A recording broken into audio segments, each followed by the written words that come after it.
가서 너도 이와 같이 하여라 라고 하는 오늘 우리가 나눈 말씀 가운데 우리가 안 읽은 말씀이 뭐죠? 우리 예수님의 그 말씀 율법교사 대화 서론과 결론을 읽었는데 중간 부분에 우리가 흔히 말하는 사마리아 사람, 선한 사마리아 사람 비유는 안 읽었습니다. 읽은 이유가 있습니다.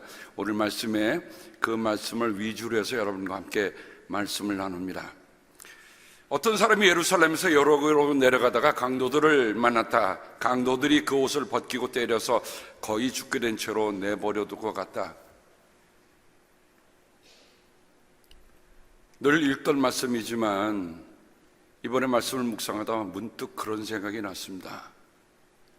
오늘 나의 할아버지, 할머니, 아버지, 어머니가 세우고 지켜온 나라가 여리고로 내려가다 강도를 만났습니다.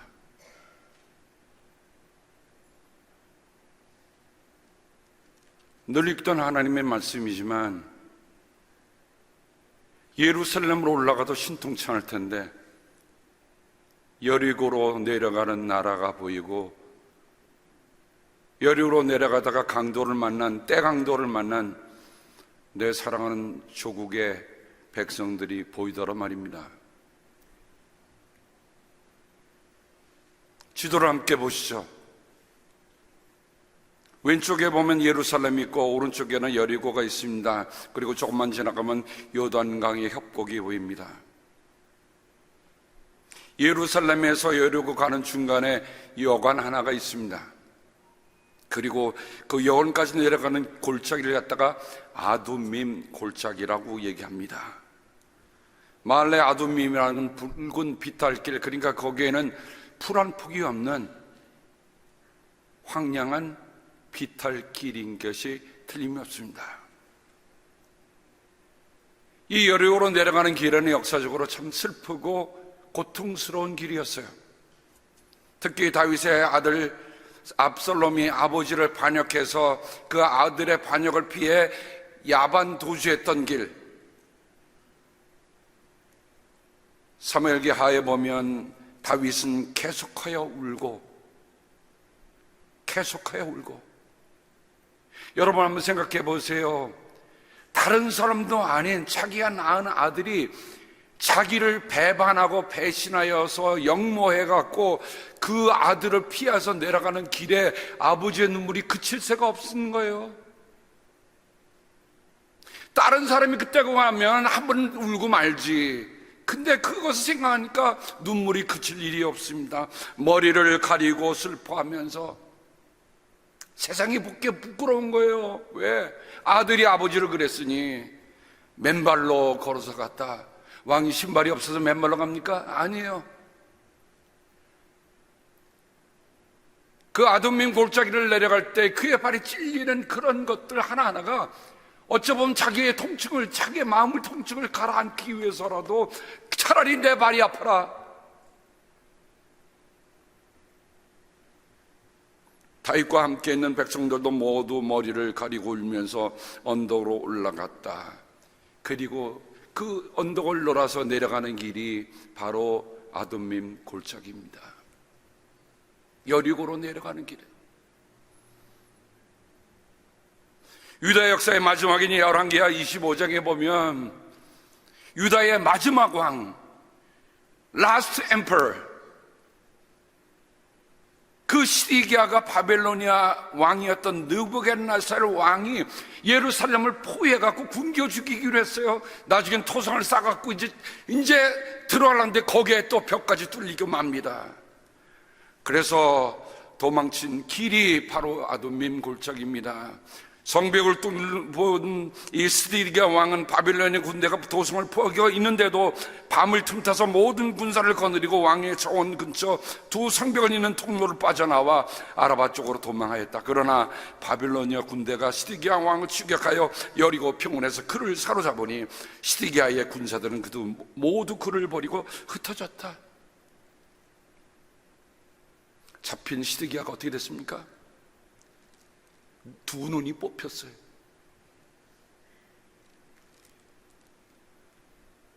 유다 역사 가운데 이렇게 수치스럽고 이렇게 부끄러운 일이 역사에 뚜렷하게 기록이 되어 있습니다.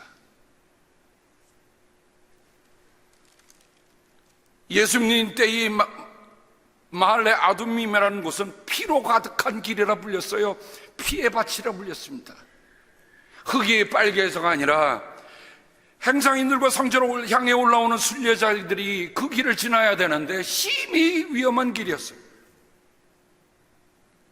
로마 제국의 강압적인 세금에 내다 못한 사람들이 도망쳐서 숨어 살다가 그래도 자기가 먹고 살려고 결국 지나가는 행상인과 순례자들을 쳐서 돈을 뺏는가 심각하면 사람을 죽이기도 했던 곳이 바로 이 길이었단 말입니다. 자 보세요. 붉은 골짜기 비탈길입니다. 어디 하나 은둔할 때가 있습니까? 도망칠 때가 있습니까? 오늘 마침 어떤 제사장이 그 길로 내려가다가 그 사람을 보고 피하여 지나갔다. 원래 예수님의 배우는 전체 설을 통해서 하나하나를 우리에게 얘기해 주지만 저는 이번에 다시 보기 시작했습니다. 누가가 왜 누가복음밖에 기록되지 않는 이 선한 사마리아 사람 비유를 통해서 무엇을 우리에게 더 얘기해 주려고 하는가? 라고 하다 보니까 낱말 하나를 그냥 지나칠 수가 없더라고요. 그 중에 마침이란 말이 있습니다. 영어의 코인시던스란 말이 있죠. 우연의 일치라고 얘기합니다. 우리가 어떤 일을 했을 때 이건 내가 생각지 않았는데 이거는 우연한 거야. 우연히 일치됐어. 그러나 이 뜻 속에는 chance, 기회란 뜻이 담겨 있습니다. 제사장이 두루누워 있는 그 사람을 만난 일들이, 본 일이 그냥 우연이 아니에요. 어쩌면 그에게는 그 일생일대의 찬스가 될 수 있을 겁니다. 자기 자신에게는 모른다 할지라도 그 두루누워서 죽어가고 있는 그 사람에게는 정말 이 사람을 만나는 것이 살 수 있는 기회가 될 수 있었을 거예요.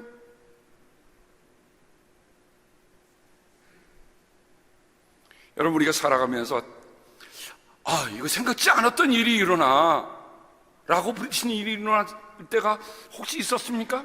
성경에 보면 여러분 잘 아는 에스더의 얘기입니다. 모르드게가 에스더한테 왕후, 우리 유대인이 죽게 되었으니 왕 앞에 나가서 우리의 사정을 알리고 우리를 살게 해달라고 얘기를 하는데 왕후가 뭐라고 얘기합니까? 왕이 내게 지팡이를 내밀기 전에는, 막대기를 내밀기 전에 나가면 사형입니다. 패비입니다. 그때 모르드게가 뭐라고 얘기합니까? 이런 때에 왕께서 입을 다물고 계시면 유다 사람들은 다른 곳에라서도 도움을 얻어서 마침내는 구원받고 살아날 것이지만 왕후와 왕후의 집안은 멸망할 것입니다. 왕후께서 이런처럼 왕후의 자리에 오르신 것이 바로 이 때문인지, 이 때임을 누가 합니까? 여러분 한번 생각해 보세요. 내가 21세기에 2019년에 내가 지금 미국에서 살고 있다. 왜 살고 계시게 하시겠습니까? 우연입니까? 아니면 하나님의 필연입니까? 생각 없이 살 수 있지만 한 번 더 깊이 생각해 보면 우리의 삶에 하나님께서 나를 이곳에 두게 하신 이유가 뭘까? 내가 왜 이 시대를 살게 하실까? 한번 묻고 함께 더듬어 보고 할 것입니다. 이와 같이 레위 사람도 그것에 이르러 그 사람을 보고 피하여 지나갔다. 이와 같이 우리가 무엇을 같이 하고 무엇을 달리해야 하는가 좀 생각해 보면서 삽시다. 치우다가 치우지 말아야 할 걸 마저 치워버리고 수습할 하지 못하는 지경이 되니 한국의 기업 총수가 일본을 방문하여 설득을 합니다. 일본 총리가 산업용 일대는 예외로 한다.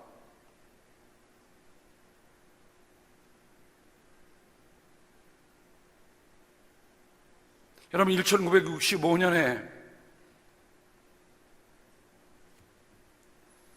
제가 8살 때입니다. 그래서 저는 그때 뭐가 어떻게 되는지 몰랐어요. 이번에 그때 있었던 박정희 대통령의 대국민 담화문을 읽어보니까 눈물이 나더라고요. 참 그 결단이 어려웠겠다. 그 협상이 누구라도 하기 어려웠겠다.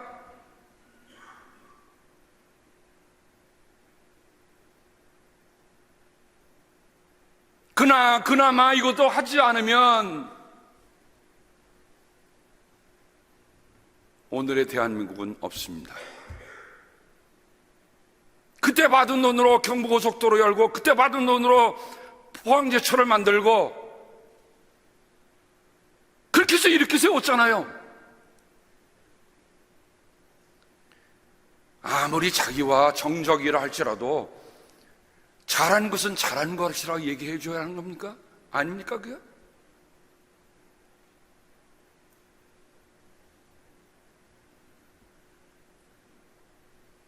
일본이 불화수소를 어디에 보내지 않는 한 너희들에게 지원하는 모든 물품을 끊겠다 그러니까 그 근거를 대라라고 했는데 아직 대답을 못 주고 있대요. 핵 원료의 핵심적인 재료입니다. 어디로 갔어요? 대답을 해야죠. 근데 언론이고 뭐고 다 대답 안 해. 얘기 안 해.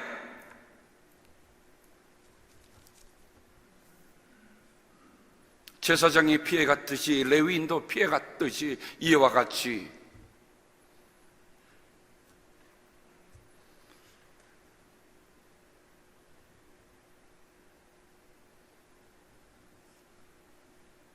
누가복음에 나타난 이와 같이라는 말에는 의미 있는 얘기들이 많이 있습니다. 세례요한이 세례를 받고 사람들이 우리가 어떻게 하겠습니까? 라고 물어봤을 때 그는 회개의 열매를 구하면서 이렇게 얘기합니다. 속옷을 2벌 가진 사람은 없는 사람에게 나눠주고 먹을 것을 가진 사람도 그렇게 하여라.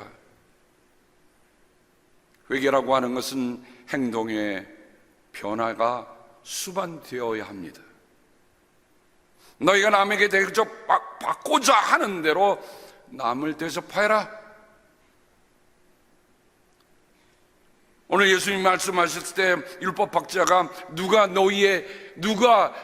저 강도 만난 사람이 이웃이 되어주느냐라고 얘기했을 때 이 율법학자는 마지못해 얘기합니다. 자비를 베푼 사람입니다. 예수께서 그에게 말씀하십니다. 가서 너도 이와 같이 하여라. 우리가 그리스도인으로서 하나님 말씀 듣고 살아오면서 우리를 뭐와 같이 했습니까? 우리 스스로에게 물어봐야 될 거예요.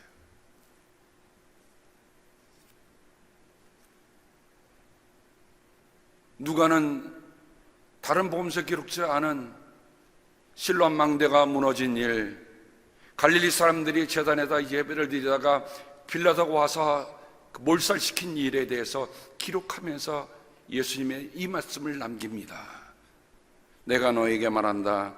그들이 너희보다 죄가 많아서 그렇게 죽은 줄 아느냐? 아니다. 너희도 회개하지 않으면 모두 그렇게 이와 같이 망할 것이다.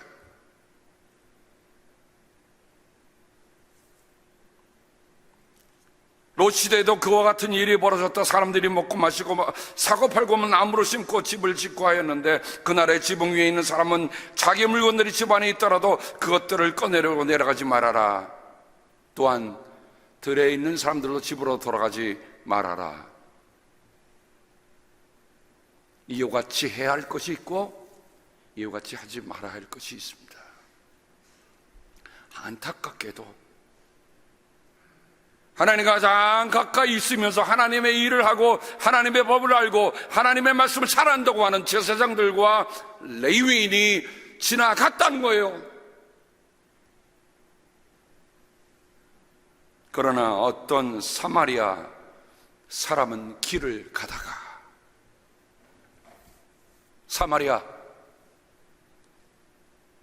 사마리아는 참 아픈 역사를 갖고 있는 곳입니다. 사마리아를 생각하다가 갑자기 병자호란 때 인조 14년 청나라에게 황제에게 무릎을 꿇고 항복을 하면서 그때 끌려갔던 60만입니다. 그 중에 아녀자만 30만이에요. 몇 명이요? 30만. 수탈을 당하고 수모를 겪으며 겨우 목숨 부지에 고국으로 어렵사리 돌아온 여인들에게 더 모진 현실이 기다리고 있었습니다. 환양녀라고 하는 주홍 글씨 스칼랄레르가 그들에게 딱 붙어 있는 거예요. 그래서 가정으로 복귀하기 어려웠어요. 그 와중에 태어나는 자식들은 호로 자식들이라고 불렸습니다. 주전 721년 북왕국은 아시리아에 의해 수살당하고 사마리아는 그때부터 호로 자식이라 불렸던 겁니다.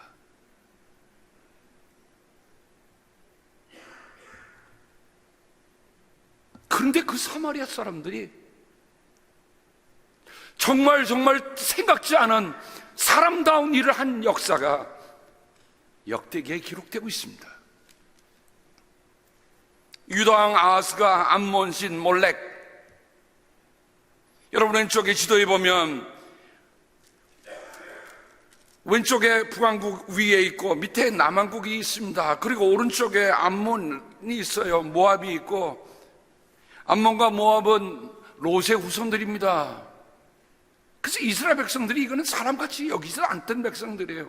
근데 그 암몬에 갖고 있던 신, 암몬과 모압의 신이 몰렉이라는 신이 있었습니다. 혹은 금오사라고 부르는데 이것은 죽음을 주관하는 신입니다. 유다왕 아하스가 전쟁이 붙기 시작하니까 이게 큰일 났군요. 자기 힘으로 안 되니까 흰놈 골짜기는 쓰레기를 태우는 쓰레기 처리장이에요. 얼마나 왕이 급했는지 그 쓰레기 처리장에 있는 그 몰록에 가갖고 지금 제사를 드리는데 누구를 드렸다고? 아들을 태워드렸어요.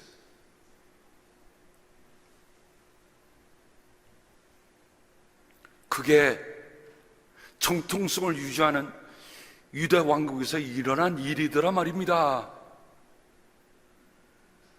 하나님께서 어떻게 하셨죠? 진노하셨다.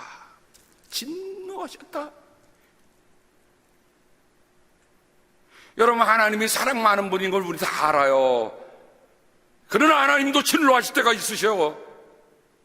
남왕국 유다를 시리아에게 넘겨주고 이스라엘에게 넘겨주는데 참 이스라엘이 쳐들어갔더니 이스라엘에게 하루에 12만 명을 싹 쓸어버리는 거예요. 왕자와 총리 대신도 전사공합니다. 그리고 20만을 포로로 잡아가요. 전리품과 함께 그 20만을 사마리아로 끌고 가고 있습니다. 얼마나 승승장구하고 얼마나 정말 신났을까요? 이 북왕국 이스라엘 사람들이. 야! 그런데 그 개선행전을 가로막고 나선 저는 그 사람들을 가리켜 이렇게 표현하고 싶습니다. 하나님을 정말 두려워하는 사람들이다. 여러분, 누가 정권을 잡으면 그 정권에 아부하고 다 뭘 해먹을까 하는 게 다 사람들의 습성이지. 바른 얘기 어디 감히 하겠어요? 바른 얘기하면 세무조사 들어오고, 바른 얘기하면 교회도 세무조사 들어오니까 벌벌 떨고.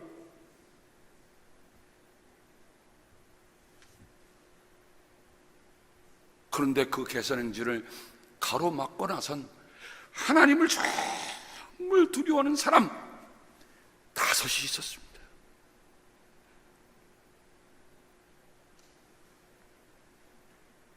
여러분, 하나님께서 하나님의 역사를 이끌어 가실 때 무슨 숫자의 많음, 이거 가지고 하신다고 생각하십니까? 아니요. 깨어있고 하나님을 두려워할 줄 아는 5명만 있으면, 존 웨슬리 목사님은 내게 하나님을 정말 두려워할 줄 알고 죄를 멀리하는 사람 10명만 주십시오. 내가 세계를 변화시키겠습니다 그랬어요.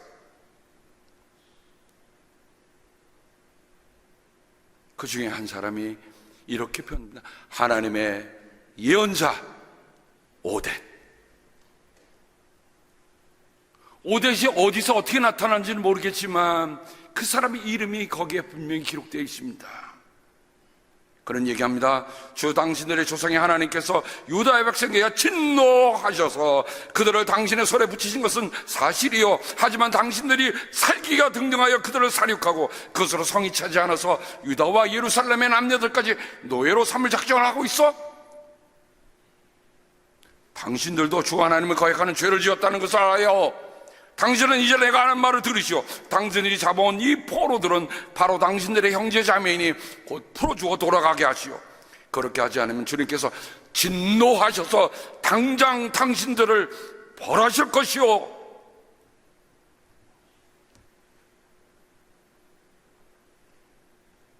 한 사람의 하나님의 연자가 나서서 전투에서 피비린 나는 20만을 끌고 전리품을 향하여 들어오는 그 가련대에 딱 맞더래요. 마치 천안문에 탱크가, 차이나가 딱 몰고 올 때 한 사람이 나와서 탱크를 세운 거가 다를 게 없어요.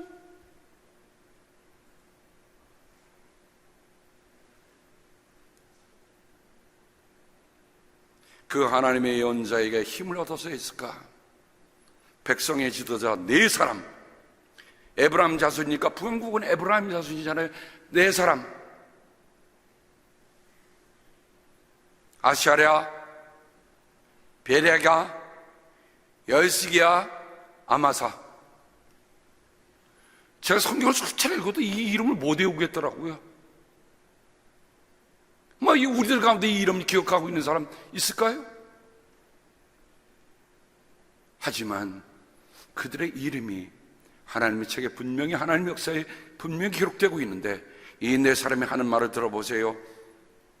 이 포로들을 이리로 끌어들이지 마시오. 이런 일을 저질렀기 때문에 우리가 모두 주님 앞에서 죄인이 되었소. 당신들은 우리의 죄와 허물을 더욱 많게 하였소. 우리의 허물이 이렇게 많아져서 우리 이스라엘이 주님의 진노를 피할 수 없게 되었소.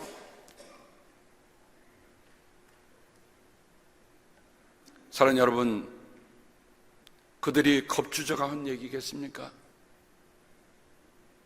이스라엘 역사 속에 그들이 지나오면서 하나님의 진노가 뭔지를 그들은 뼈저리게 알고 그 역사를 기억하고 있는 사람들입니다.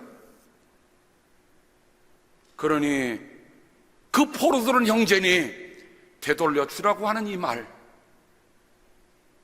그 다음 말씀이 참 우리가 봐도 어떻게 이런 일이 있을까?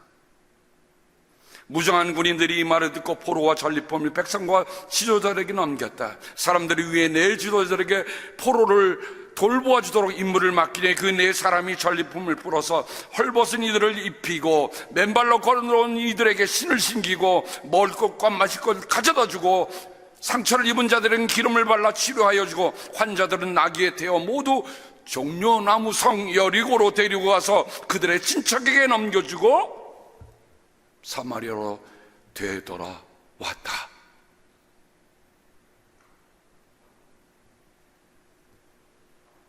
여러분, 이 역대기하 28장을 보면서 예수님께서 선한 사마리 하신 비유가 예수님이 꾸며낸 얘기가 아닌 것을 우리가 알죠.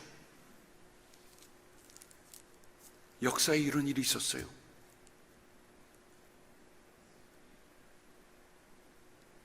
환양녀라고 불렀던 그 자손들이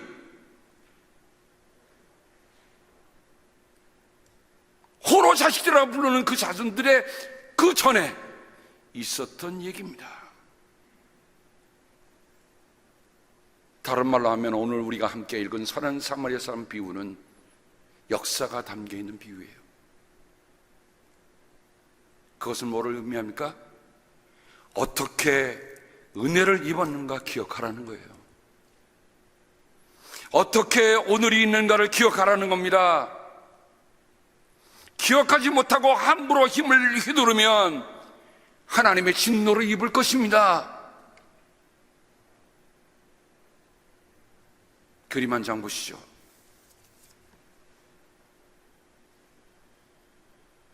제가 선한 사마리아 사람을 그린 가운데 이 그림을 그린 택한 이유가 하나 있습니다. 통상적으로 보면 그 그림에는 선한 사마리아 사람, 강도 만난 사람, 그리고 저 멀리 제사장, 그 다음에 레위 사람이 지나가는 그 모습을 그리는데, 유독 이 그림에는 할아버지와 손주가 함께 돌보고 있습니다. 이 화가가 어떤 의도로 이렇게 그림을 그려냈을까 생각하면서 해설이 없지만 제 나름대로 이 그림을 보면서 느꼈습니다. 지금 내가 하는 일을 내 손주가 보고 있다, 내 자식이 보고 있다.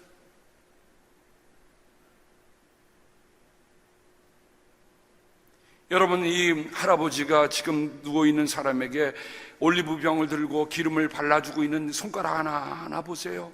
얼마나 그 표정이 진지한지, 정말 그 표정이 진지한지 우리는 볼 수 있습니다. 근데 손주인 듯한 이 아이는 손이 자기도 모르게 들려 있어요. 할아버지가 그 찝는 그 손가락 하나를 보면서 자기도 모르게 자기도 그 기름을 찝는 모습을 하고 있다는 겁니다.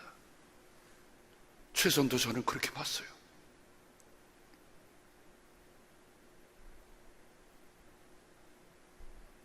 내 할아버지는 강도 만난 사람을 지나쳐가지 않았어.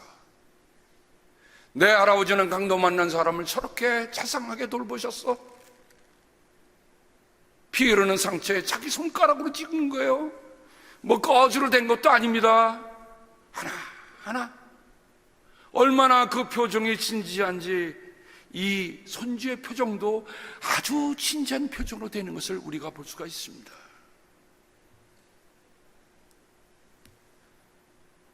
바로 이 사람이 강도 만난 사람 있는 곳에 이르러 그 강도 만난 사람을 보고 치근한 마음이 들어서,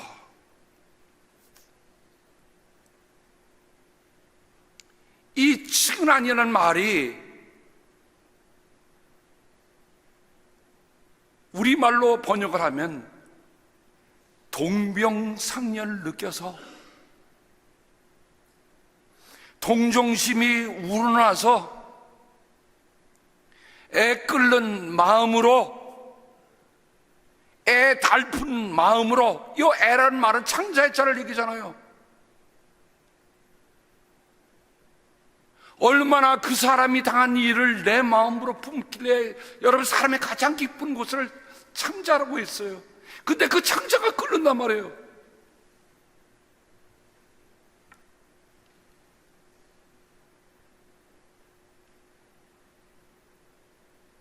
그런데 이 치근한 마음은 누가 가졌던 마음일까? 전 누가복음에 찾아보면서 예수님이 가지셨던 마음이다. 예수께서 성문에 가까이 이르셨을 때에 사람들이 한 죽은 사람을 메고 나오고 있었다. 그 죽은 사람은 그의 어머니의 외아들이고 그 여자는 과부였다. 여러분, 홀여인에게 하나밖에 없는 아들이 지금 죽어서 장례를 치르라고 나온 거예요. 그런데 그 성에 많은 사람이 그 여자와 함께 따라오고 있었다. 아마 이 여인은 혼자였지만 혼자인 것을 부끄럽게 여기지 않고 최선을 다하고 아마 지극정성으로 살아갔던 것 같아. 그러니까 다른 사람들이 정말 함께 동정심을 가지고 나오는 거예요. 그 여인의 아픔이 내 아픔이다. 사람들이 같이 나온 겁니다. 그러니 예수님이 눈에 안 띄었겠어요? 만약 그 홀여인이 자기 아들 죽은 거 혼자 끌고 와서 간다 그러면 눈에 띄었겠습니까? 많은 사람이 나오는 거예요. 많은 사람이 나오는 거예요.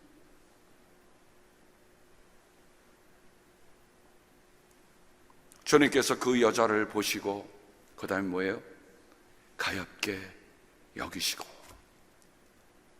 이게 측은한 마음, 애끓는 마음, 애달는 마음이에요.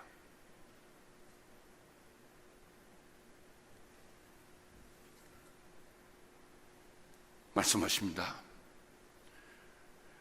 울지 말아라.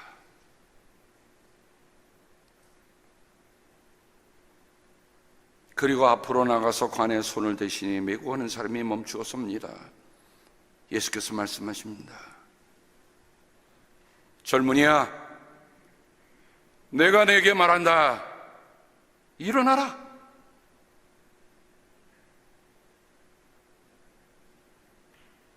여러분, 이 나인성 과부에 있었던 이 일의 가장 중요한 포인트가 뭡니까?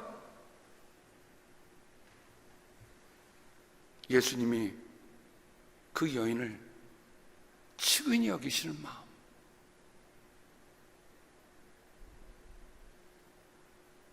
예수님께서 누가복음 15장에 우리가 잘 아는 탕자의 비유를 얘기를 했는데, 거기 한번 보시죠. 그는 일어나서 아버지에게로 갔다. 탕자가 일어나서 아버지에게로 갑니다. 이제 먹을 게 다 떨어지고 돈 다 떨어지고 이제 완전히 깡깡깡통이 됐어.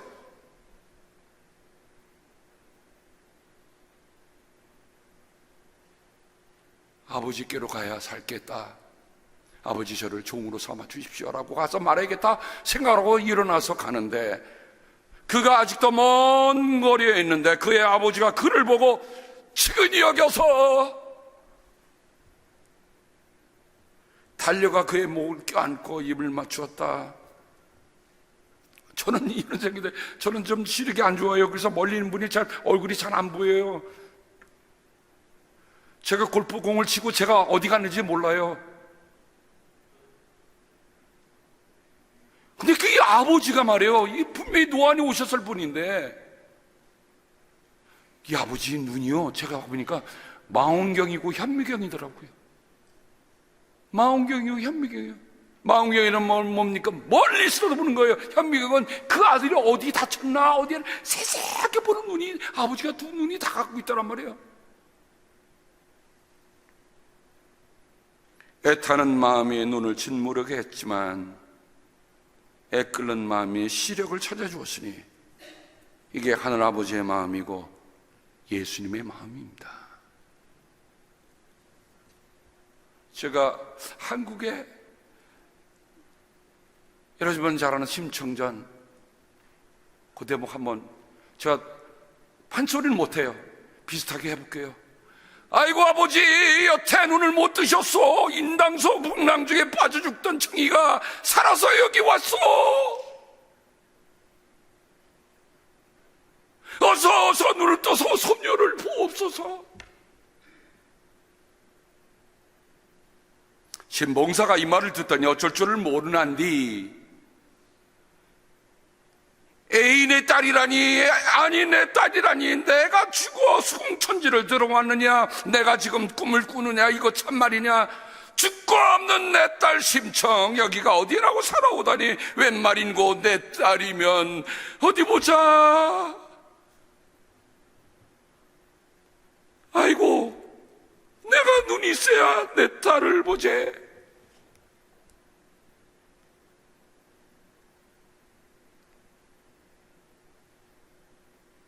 어디 내 딸을 좀 보자.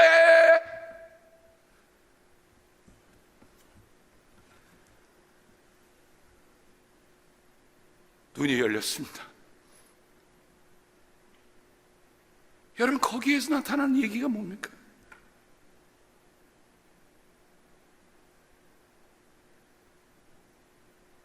우리는 이런 스토리를 정말 읽으면서 자라온 민족 아닙니까? 그런 사람들 아닙니까? 정말 우리가 사람들에게 대해서 측은한 마음을 갖고 산다고 하는 것, 이게 예수님의 마음이었는데 그 예수님의 마음을 이미 우리의 조상들은 알고 있더란 말입니다. 그것을 얘기로 표현하면서, 노래로 표현하면서, 판소리를 표현하면서 알려줬어요. 근데 교회에서도 이런 측은한 마음 찾기가 어려운 시대를 우리가 지금 만나고 있습니다. 다시 차지할 게 뭘까요? 측은한 마음.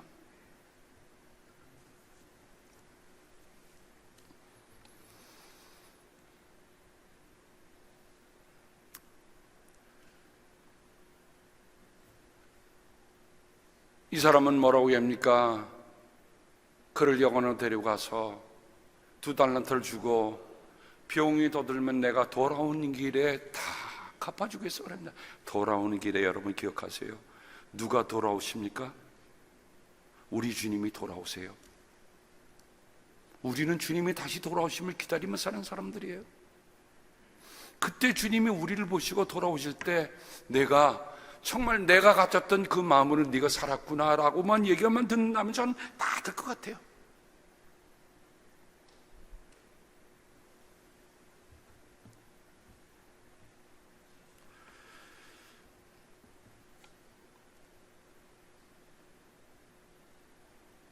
육 장 31절에 있는 말씀을 너희가 남에게 대접받고자 하는데 너는 대접하라. 그래서 제가 새롭게 번역을 다시 해봤어요.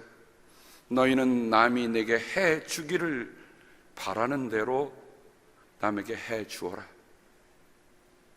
왜냐하면 그렇게 해야 번역이 더 직접 번역이 됩니다.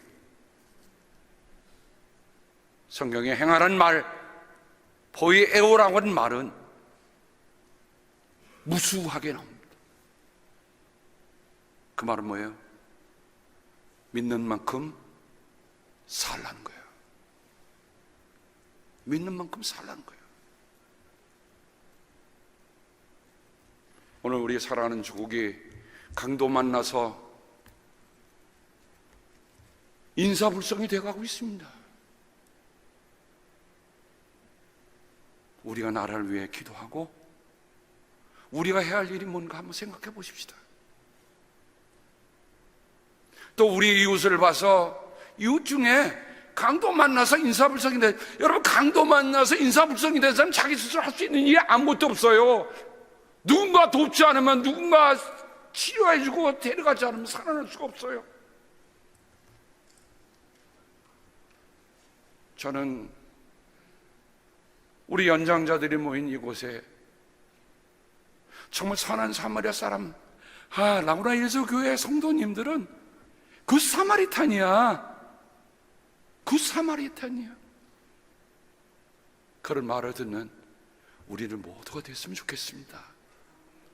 큰 거 못해도 내가 있는 곳에서 나를 위해서 기도 못하시겠어요? 토요일마다 제가 와서 기도하는데 나를 위해서 기도하자고 하는데 그거 하나 못하시겠어요? 그럼 나를 사랑한다는 말 하지 맙시다. 저는 기도하면서 그런 기도해요. 하나님, 우리가 토요일날 나라를 위해서 기도하는데, 여러분, 제가 무슨 한국에 독립자금 보내라고 그랬습니까? 아니요. 기도해야 돼요. 기도하지 않으면 하나님이 듣지 않으세요. 기도하면 하나님이 들으세요. 기도 못 하시겠어요?